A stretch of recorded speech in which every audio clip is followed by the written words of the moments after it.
Hey everybody, Kieran Hanlon here with Professor Hanlon's Bass Tips. Man, it's been quite a while since I've had a chance to do a video. And the one I want to talk about today, stuff I want to do today here has been on my mind for quite some time. It's the next one I wanted to do. And it's just been so busy up here in Fredonia that I just haven't had a second. But today I think I do. So we're going to take a shot at this. So shifting, right? It's really difficult to get through a measure of music on the bass without having to shift, right? Very important skill to have well developed and well understood. And a lot of the reason I wanted to make this video was that my ability to explain sort of how to practice an isolated shift to my students is fine, but it seemed like for whatever reason they had a hard time, many of them, all different kinds of students, older students, younger students, just kind of retaining what we talked about. So I wanted to have this as a reminder, and obviously for anyone else that's out there checking things out. So so I want to talk about how to just practice shifting as a general skill, and then I want to talk about, like I said, isolated shifting, meaning, grabbing a hard shift from a piece of repertoire, whether it's orchestral, solo, whatever, and then spending the time that's necessary to make that shift really work. So I want to talk about first just kind of generally doing this. I'm noticing here my extension's open. We don't need that right now. So people call. Okay, you know what? I'm going to get back to that. So let's start with this. If you have never really spent any time shifting on the bass, if you're new to the instrument, if you're a K-12 teacher and you have new students, one of the things that I think is really great to do is to simply have them put their second finger down, perhaps on A natural, here on the G string, and then just practice riding the string, you might say, back and forth. Up and down, perhaps is better, right? Towards the end of the fingerboard. And when you are doing this, certain things kind of have to happen, right? If you watch my elbow and my left, sort of my whole left apparatus, I have to, as I come up the bass, prepare the wrist and the elbow, get those guys up out of the way so they don't crash into the body of the bass and create a sort of a jerking motion. And then when I come back down, as I re-clear that area, they can fall back down, so I've got good weight down into the fingerboard with my left hand. And just starting with that is I think, a huge help to just getting people to free up. A lot of times people that are new to the bass tend to really grip and really hold, so when you go to shift, it's, and if you can get this idea going, everything tends to, just like I said, just free up a lot quicker. And then it's really fun, especially with young kids, to start having them put the bow on the string. Just a side note, you want to suggest that the contact point be maybe midway between the fingerboard and the bridge, so that when you do get up here, the strings have a chance to sound good.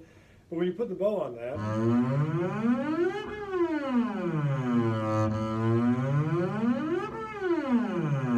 obviously it sounds kind of silly, sounds kind of fun, but it does sort of offer that chance to just free up and then hear how easy it is actually to change ranges on the bass. It's not. Sometimes I think we get so afraid of getting up here in thumb position, and it's really nothing to be afraid of. It's ultimately not that hard, right? And that's one of the things I love about the George Vance Progressive Rep series, sort of derived from the bass project, that day one-ish, you're all the way at the end of the fingerboard, and I think that's an important thing for all of us to think about. So, good. So, the other thing that's important, I think, as you work on just practicing that slide, is the idea of leading with the wrist. Our cello teacher here, Dr. Farney, Natasha Farney, has an exercise with the students that is something like this. I've never, I should take some more time to really learn exactly what she does, but it's the idea of just like really deliberately letting the wrist sort of pull the fingers up or down the bass. Really crucial, right? and a good thing to be thinking about. So when you do this sliding thing, I think having the idea that the wrist is leading the fingers is super, super important. So that's a good way to get it going. The next thing we would want to think about is like daily practice within the warm-up technical time of the practice. How are we going to really work on our shifting? And one of the things that people call this all kinds of different things. It could be called vomit. It could be called, I've heard somewhere, I think it's sloops. You know, whatever. I think vomit actually probably is the most common one. It's sort of a silly name, but it does sort of have that sound, I guess you might say. But I just want to show you, I mean, this is one of those things where there's so many options it can get really crazy. So I just want to show you what I would suggest as a teacher for your students, or for you if you're a student.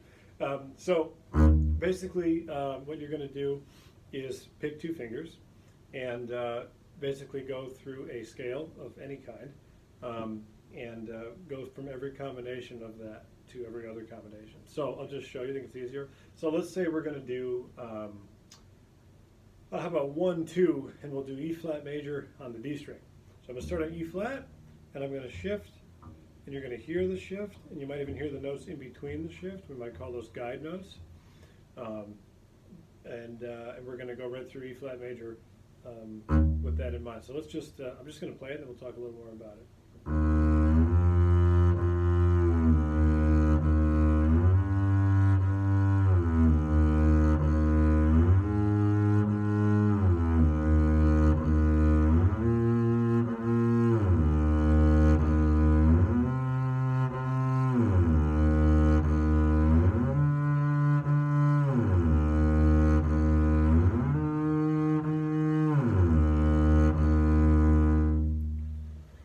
When I do that, you can hear the half step underneath the note and above the note in both directions. And what you're hearing is the finger that I'm shifting on. In this case, I'm shifting up and sliding on my first finger. The weight of my hand is pulling that finger down. And I set the second finger down on the desired note. Then conversely in reverse, I slide down on 2, lead with the wrist again. And then the first finger, in this case coming down, is we release the second finger once the first finger's in place. So we would call that guide note shifting. So I'd say I would do that on the D string, right? And then the next, I'd pick another combination to do on the G string. Let's do, we'll do, how about 1, 4 in this case? And we'll do that in A major. And we'll switch to 3, sort of beyond the G natural. I always tell people to start using 3 at the G natural. In this case, there's no G natural in the scale, so we'll do it at the G sharp. So I'll just show you that.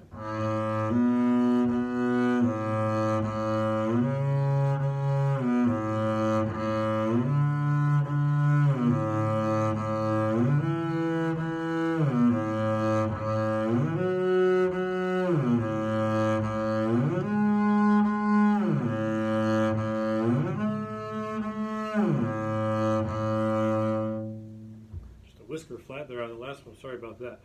In this case, you can hear the whole step underneath and above the strings. Underneath and above the notes, rather. That's again because I'm using the guide note shifting. So I'm shifting on the way up, I'm dragging 1, so say I'm going for C sharp with 4. My 1 goes to B, C sharp is in position. I can drop it down, and I'm good to go. And then I would pick other combinations on the A and the E string. On the E string, anything beyond the octave I think is a little impractical, a little crazy. But on the A string you can go, at least up to C or C sharp. Any scale, any combination of 2 fingerings, what I tell my students to do is actually really just vary, So every day do a different combination on a different string. You can imagine how you could spend an hour doing this. Would never hurt. My students, so many of them are music ed and are extremely busy. And so we try to really keep things efficient here if we're doing it. And so for that, what we really look for is doing, like I said, just a different combination on a different string with a different scale every day. It gets you moving on all kinds of different shifts. I'm going to just take a minute or two and talk about how to isolate a shift. If I'm playing, I don't know, say like a lyrical piece, like Meditation from Thais, you know.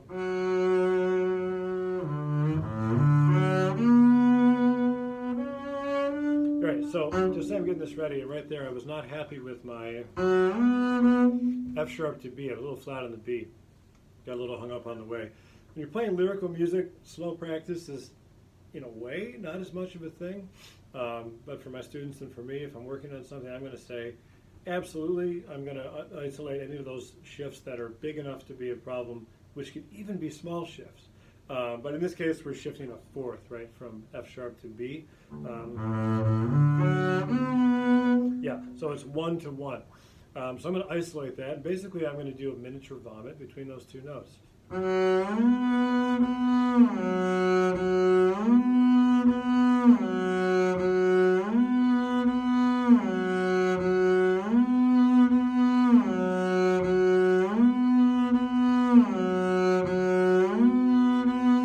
I did 6 repetitions. I always say 10. 10's always good. So let's see how it goes now.